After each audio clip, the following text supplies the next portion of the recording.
Bom dia, irmãos, você que nos assiste. Nós estamos gravando porque domingo tivemos um problema de transmissão e gravação do culto, mas eu gostaria que nesse tempo a gente pudesse ter a mente e o coração abertos para ouvir Deus. Por isso que te convido a orar agora, a baixar sua cabeça, fechar seus olhos e falar com Deus nesse tempo.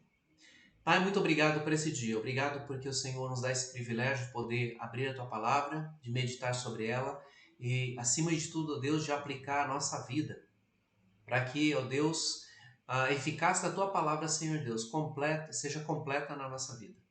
Abençoe-nos, ó Deus, nesse tempo. Eu oro em nome de Jesus Cristo. Amém. O nosso texto hoje está em Mateus capítulo 21, versos 28 a 32. E eu gostaria de fazer a leitura na nova versão transformadora, NVT, mas você pode acompanhar na sua Bíblia, que é o mesmo texto. Mateus 21, verso 28 a 32. O que acham disso? Um homem que tinha 2 filhos disse ao mais velho: Filho, vá trabalhar no vinhedo hoje. O filho respondeu: Não vou, mas depois mudou de ideia e foi. Então o pai disse ao outro filho: Vá você. E ele respondeu: Sim, senhor, eu vou. Mas não foi. Qual dos dois obedeceu ao pai? Eles responderam: O primeiro.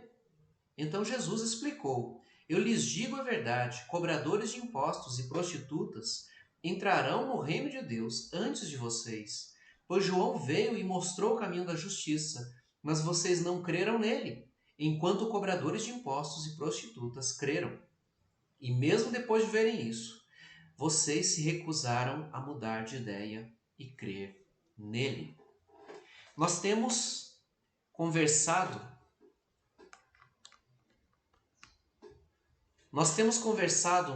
nas últimas semanas. Esta é a 6ª semana que nós temos conversado sobre essa série, Sou Cristão e Agora?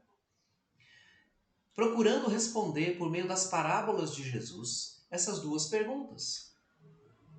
A primeira, o que significa ser cristão? E a segunda, quem define o que é ser cristão?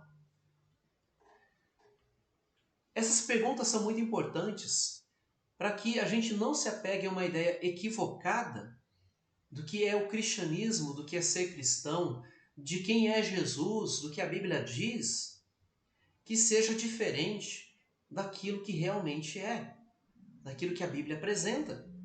Por exemplo, só para ilustrar, há um tempo eu precisava fazer um armário de madeira para eu guardar as minhas coisas de pesca, algumas ferramentas que eu tenho.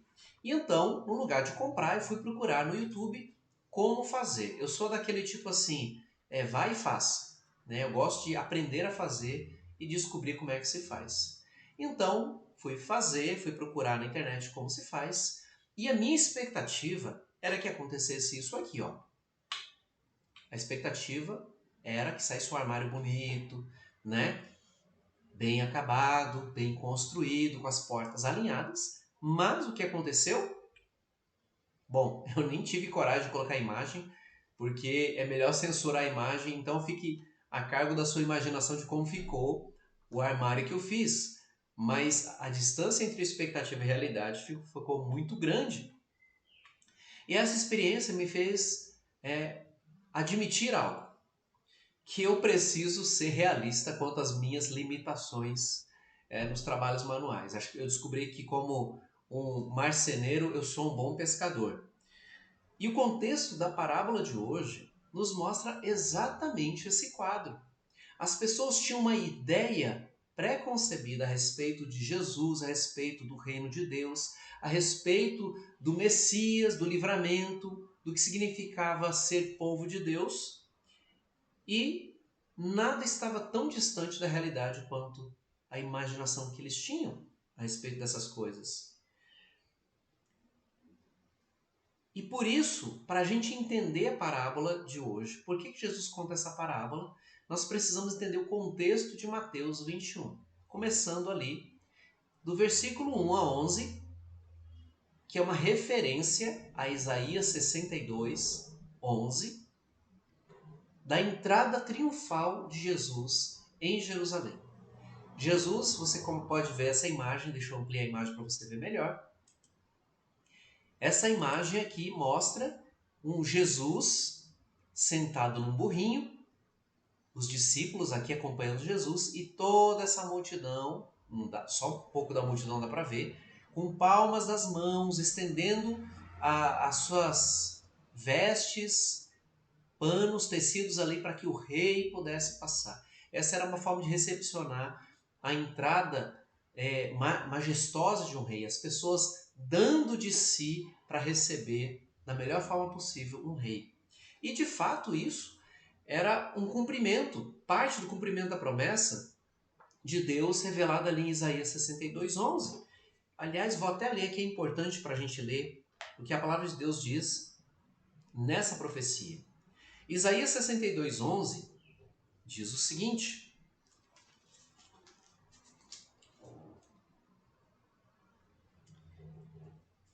o Senhor enviou essa mensagem até os confins da terra. Digam ao povo de Sião: vejam, seu Salvador se aproxima. Olhem e ele traz consigo sua recompensa. Eles estavam vendo concretizar a profecia de Isaías 62. Eles reconheciam Jesus como o rei prometido, como o rei que sentaria no trono de Davi, que foi rei em Israel, e daria um reinado sem fim, um reinado de bênção, um reinado de prosperidade. Eles não estavam em parte errados. Contudo, a expectativa que eles tinham desse rei, do Messias, não batia bem com a realidade. Porque na mente deles, eles entendiam que Jesus, o Messias, ele seria o libertador político de Israel.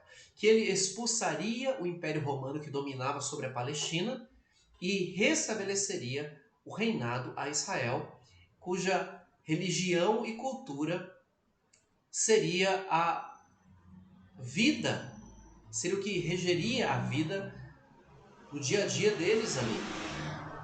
Mas, para surpresa de todos, para mostrar o contraste entre a expectativa do povo e a realidade do que Deus tinha preparado para o seu povo, Jesus faz o quê? Ele não expulsa o Império Romano. Ele não vai lá e destrona o imperador. Ele não expulsa os soldados romanos. Ele começa o expurgo por onde? Olha que surpresa para eles e talvez para você que ainda não leu o texto. Jesus vai fazer o expurgo aonde? Na casa de Deus, no templo. E Jesus nessa imagem não está mostrando nada amistoso. Ele está, como algumas versões dizem, um azorrague, quase que um chicote de couro expulsando todo mundo do templo. É o que diz o verso 12. Então Jesus entrou no templo e foi adorar, foi ler a Bíblia, foi cantar, foi abraçar as pessoas e dizer, oh irmãos na fé. Não. Ele começou a expulsar todos que ali estavam comprando e vendendo animais para os sacrifícios. E não fez apenas isso. Derrubou as mesas dos cambistas e as cadeiras dos que vendiam pombas. Por que Jesus fez isso? Por que Jesus criou esse tumulto dentro da casa de Deus? Não que ele era um desordeiro, pelo contrário.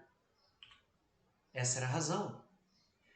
As Escrituras declaram, disse Jesus, meu templo será chamado casa de oração, mas vocês o transformaram num esconderijo de ladrões. Jesus não poupou ações, Jesus não poupou palavras, Jesus quis deixar bem claro que estava tudo errado na casa de Deus. Olha só o que a ação de Jesus fez diante da expectativa que o povo tinha a respeito dele. Jesus não derrubou os poderosos. O bicho-papão não era o Império Romano. O problema estava dentro da casa de Deus. E foi ali que Jesus começou. A limpeza começou não lá em cima, na política, mas começou na igreja. E o texto segue, a partir do verso 18. Quando Jesus estava caminhando com fome, ele viu uma figueira, um pé de figo, estava com fome, então ele foi procurar figo e não encontrou nada. Era para ter figo. Aquela era uma figueira bonita, vistosa, com folhas, cheia de folhas, mas zero fruto. E então Jesus lança uma palavra àquela figueira seca. E os discípulos parecem pegos assim de surpresa, uma expectativa não correspondente à que eles tinham. Puxa, Jesus só falou e a figueira secou. Então Jesus ensina ali sobre a oração. A oração não era aquela coisa tímida, não era aquela coisa assim do sofrido, mas a oração também era uma palavra que podia transformar. Não por quem orava, mas por causa de quem ouvia a oração. Uma oração de fé pode transformar. E no trecho então anterior a essa parábola, que dá o pano de fundo para essa parábola, Jesus é interpelado, ele é questionado pelos líderes judeus. Jesus estava ensinando no templo e de repente ele é abordado pelos líderes, que eram eles que normalmente ensinavam, e eles perguntam: com que autoridade você faz essas coisas? Com que autoridade você ensina? Com que autoridade você fala às pessoas? Era quase que dizendo assim: você nunca fez teologia? Você não tem título de pastor, de mestre, de rabino? Por que você faz essas coisas? Quem deixou você fazer? Seriam as palavras de hoje, que eles estavam na boca dos líderes religiosos da época que questionaram Jesus. E então Jesus, para mostrar o quanto equivocados e fora da casinha eles estavam, Jesus conta essa parábola. Jesus conta essa parábola que mostra a história de um pai que tinha 2 filhos. Ao primeiro filho, o filho mais velho, ele diz: filho, vai hoje trabalhar na vinha. De imediato ele reage e diz: não vou, eu não quero ir. Mas depois se arrepende e vai. E ele dá essa mesma ordem para o segundo filho, que diz: sim, eu vou. Mas não foi. Era só da boca para fora. E então Jesus, seguindo a linha dessa parábola, pergunta para os seus ouvintes. Primeiro ele conta a parábola e depois propõe uma pergunta. Qual dos dois fez a vontade do Pai? Qual dos dois obedeceu? E a resposta era óbvia, não tinha uma outra resposta. O filho, o primeiro filho, o filho mais velho.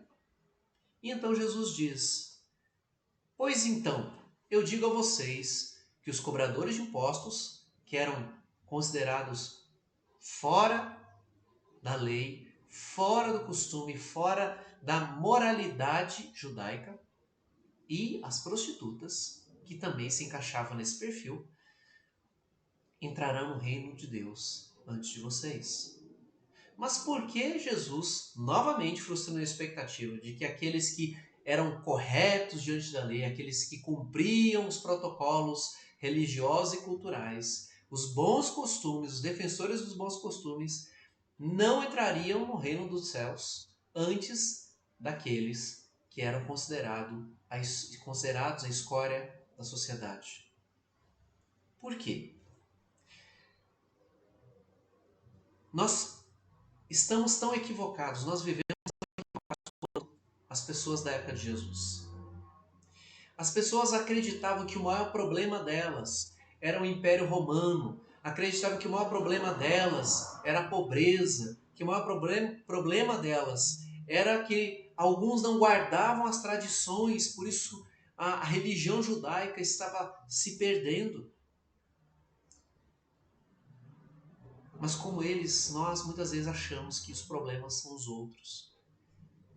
Os problemas são as situações que ocorrem ao nosso redor. Na verdade, o problema não está lá fora. O problema está aqui dentro. E Jesus diz Pois João veio e mostrou o caminho da justiça, mas vocês não creram nele. Enquanto cobradores de impostos e prostitutas creram. E mesmo depois de verem isso o quê? Que os cobradores de impostos e as prostitutas creram, vocês se recusaram a mudar de ideia e crer nele. Cobradores de impostos e prostitutas ouviram a mensagem que João trouxe, se arrependeram, estavam mudando de vida. Diferente dos religiosos que ouviram a mesma mensagem, fecharam o coração e mesmo vendo que aqueles que achavam que eram desprezíveis estavam mudando de vida, ainda assim eles não creram, se recusaram a mudar de ideia e crer nele. E essa expressão, se recusar, é uma expressão muito forte, porque demonstra uma decisão. Deliberadamente, eles disseram não para a mensagem. Mas que mensagem é essa que João trouxe, que transformou a vida de prostitutas e cobradores de impostos e que endureceu o coração e que não entrou no coração dos religiosos? Era essa mensagem. Lucas vai nos dizer que João dizia às multidões que vinham até ele para ser batizadas: raça de víboras, quem os convenceu a fugir da ira que está por vir?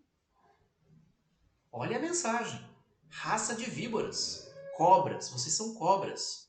Quem os convenceu a fugir da ira que está por vir? Provem por suas ações que vocês se arrependeram.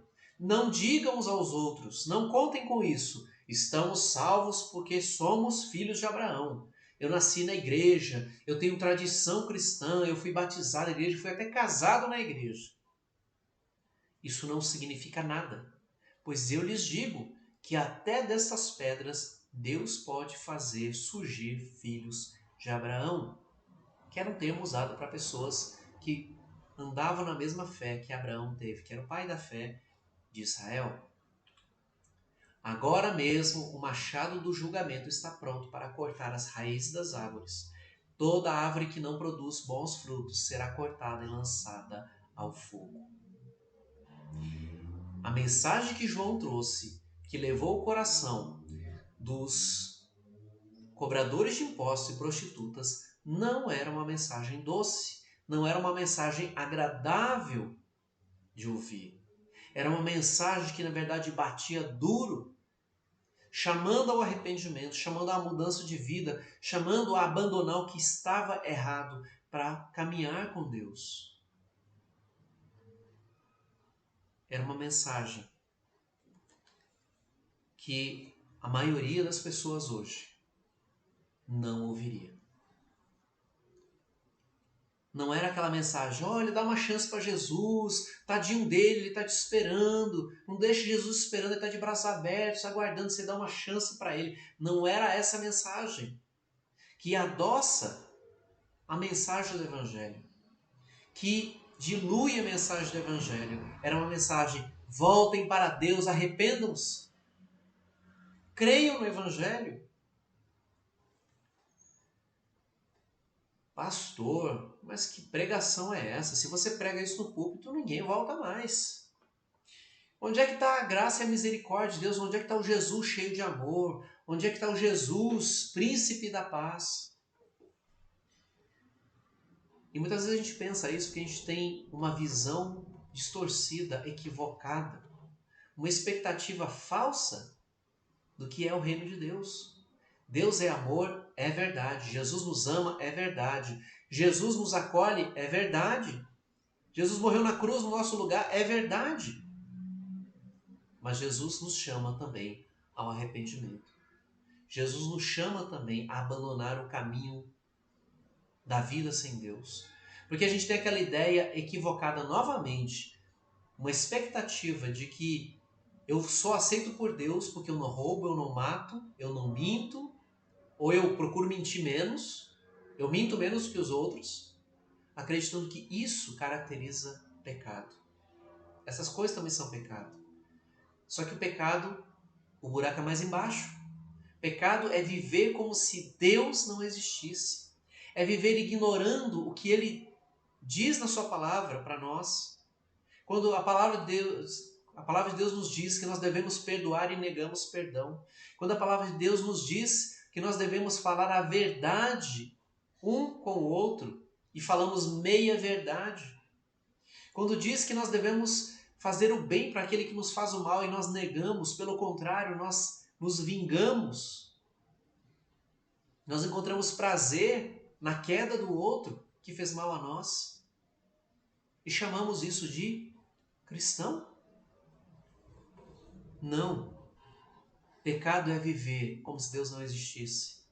Pecado é fazer a minha vontade, ignorando a vontade de Deus. E isso aponta para algo muito sério. Para uma doença grave é necessário um remédio forte, um tratamento radical. E o pecado é um câncer na nossa vida. O pecado, ele corrói a nossa vida, corrói a nossa consciência, endurece a nossa consciência, destrói casamentos, destrói relações de pais e filhos, patrões e empregados, entre irmãos. O pecado, me entenda bem a palavra que eu vou colocar aqui. O pecado, ele é maldito.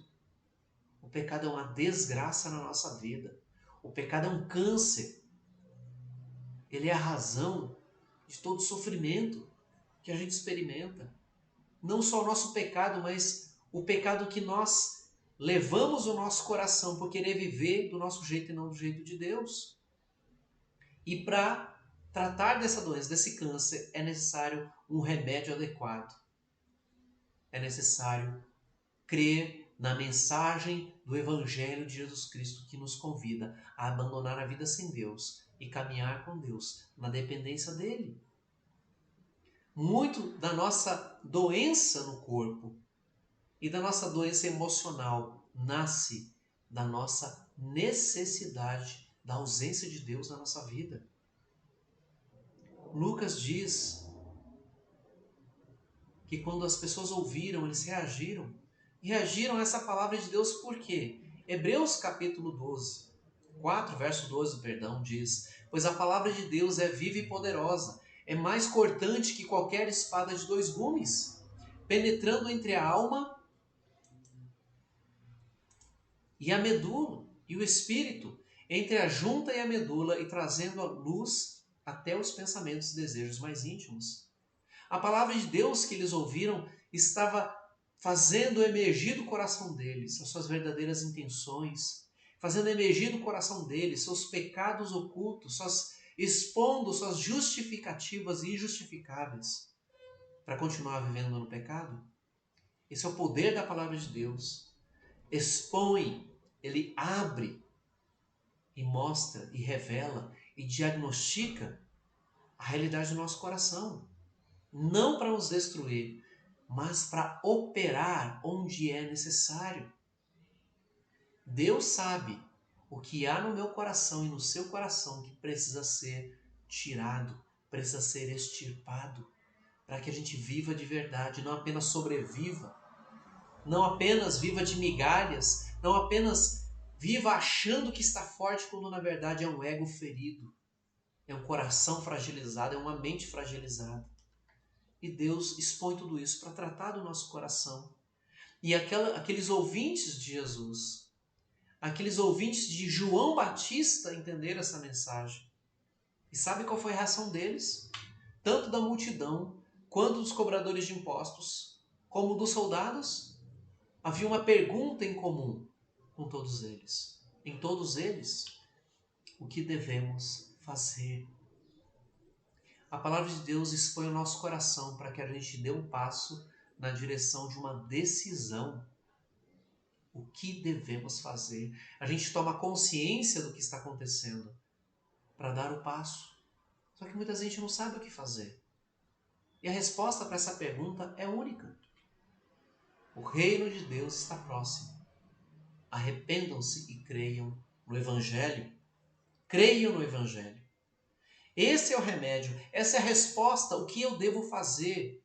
Agora que eu sei que está tudo errado, várias coisas estão erradas na minha vida, o que eu devo fazer? Esconder? Me justificar? Atacar? Não. me arrepender e crer no Evangelho. Me arrepender de quê, pastor? Se arrepender de caminhar com as próprias pernas, usando o próprio conhecimento e vivendo à base da própria sabedoria. Se arrependa. Se arrependa do seu esforço no seu braço e mude para depender de Deus, para depender da sabedoria de Deus, para depender do conhecimento de Deus, para depender da direção de Deus, não das suas experiências que podem te cegar. E não apenas isso, se arrepender, mas crer no Evangelho, que diz que Deus nos amou a ponto de enviar o seu Filho para morrer na cruz em nosso lugar. Porque foi assim que Deus provou o seu amor por nós, diz Romanos 5. Tendo Jesus Cristo morrido em nosso lugar, quando ainda éramos inimigos de Deus, pecadores, escravos do pecado. Quando a palavra de Deus nos diz que todos pecaram e separados estão da glória de Deus. Quando a Bíblia diz que, Romanos capítulo 3, que não há um justo sequer, ninguém que faça o bem. Talvez seja chocante para você. Talvez isso esteja afrontando o seu orgulho nesse momento. Afrontando a sua razão. Mas é preciso entender que a palavra de Deus revela o nosso coração, revela a verdade do nosso coração. Que a Bíblia diz que o salário do pecado, o pagamento adequado, devido ao pecado, é a morte. E não pense que é só morte física. É morte de consciência. É morte de relacionamentos na família. Morte de muitos casamentos.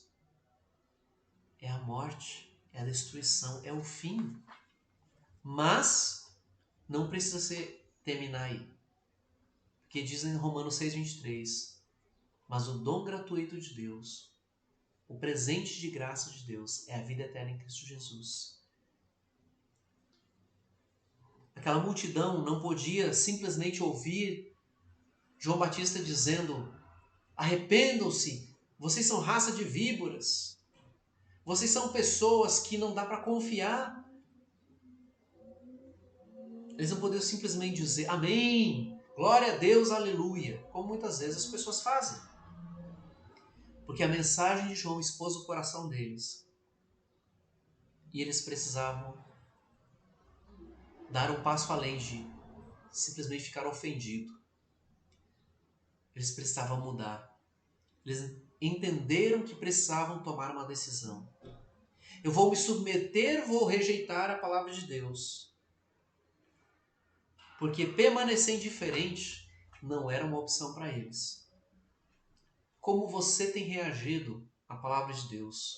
Como você tem reagido às pregações, ainda que sejam desta série que nós temos conversado?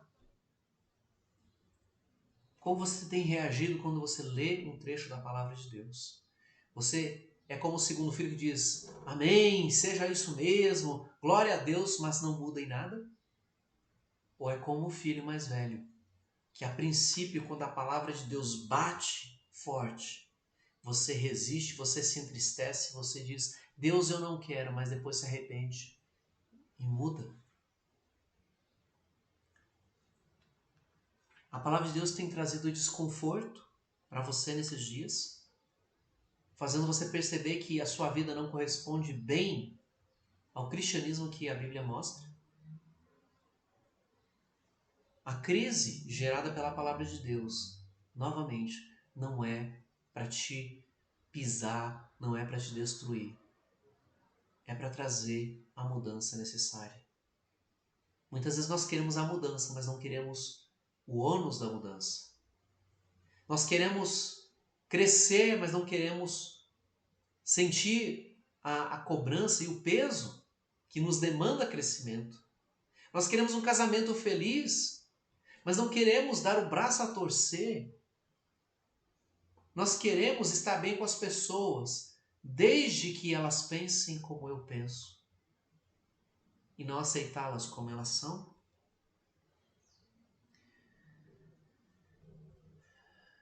Viver longe dos caminhos do Senhor é uma péssima ideia. ignorar Deus é uma péssima ideia. É a pior coisa que a gente pode fazer. Só não é pior do que dizer-se cristão e viver como se Deus não existisse. Porque era assim que os religiosos que estavam confrontando e afrontando Jesus Cristo, era assim que eles viviam. João Batista pregou a mensagem, chamou ao arrependimento, dando chance deles voltarem para Deus. Mas o que eles fizeram? Eles deram as costas, eles riram, eles zombaram, fizeram pouco caso.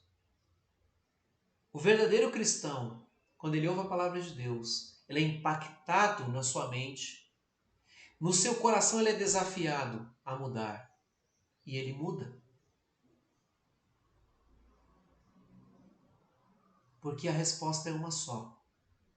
Quando Deus nos fala e nós nos vemos num beco sem saída, o que eu devo fazer é arrependam-se e creiam no Evangelho. E para encerrar, quero ficar com uma última frase que diz assim: o cristianismo genuíno é recebido na mente, acolhido no coração e demonstrado na vida. É recebido na mente, acolhido no coração. Aqui nós tomamos as decisões, nós aqui entendemos. No coração nós somos impactados. E então demonstramos que esse impacto causou algo positivo em nós, vivendo uma vida de transformação, não conforme o nosso querer, mas conforme o querer de Deus. Como você tem lido e ouvido a palavra de Deus? Que resposta você tem dado a Deus quando você ouve a palavra dele, quando você lê a palavra dele? Quando Deus usa alguém para trazer a você uma direção que vem da palavra de Deus? O que você tem feito? Amém? Tapinha nas costas e continua no mesmo caminho, no mesmo rumo? Ou muitas vezes você tem resistido, mas depois mudado de ideia, se arrependido e se sujeitado à palavra de Deus? Vamos orar? Senhor Deus, muito obrigado por esse dia. Obrigado pela tua palavra. Obrigado pelo desafio, Senhor Deus, que ela nos traz. Para não sermos apenas ouvintes, mas praticantes da tua palavra. Ajuda-nos, ó Deus, a ter um coração aberto ao Senhor. A deixar, ó Deus, que o Senhor nos transforme. Para que nós sejamos, ó Deus, quem nós fomos criados para ser. Pessoas que vivem para a glória do Senhor. Pessoas que, ó Deus, que vivem o seu papel de marido, de esposa, de pai, de filho, de amigo, de cidadão, de empregado, de patrão, conforme o padrão que o Senhor nos dá, para que nós sejamos bênção onde nós estivermos, para o lugar onde nós fomos enviados. Eu oro em nome de Jesus Cristo. Amém. Que Deus nos abençoe. Nós encerramos aqui mais um culto. E a minha oração é que domingo a gente possa estar, se não presencialmente, mas pelo menos acompanhando ao vivo e mais tarde depois no link do YouTube. Por isso quero te convidar a, se não foi inscrito no canal, inscreva-se no canal para que você possa receber as notificações do culto e de qualquer publicação que a gente fizer no nosso canal, e compartilhe com amigos. Tem gente que nunca vai pisar numa igreja, mas eles podem ter acesso à palavra de Deus se você compartilhar o link desses cultos, para que a palavra de Deus chegue até os ouvidos e ao coração deles. Tá ok? Que Deus nos abençoe e que Ele nos ajude a andar perto dele.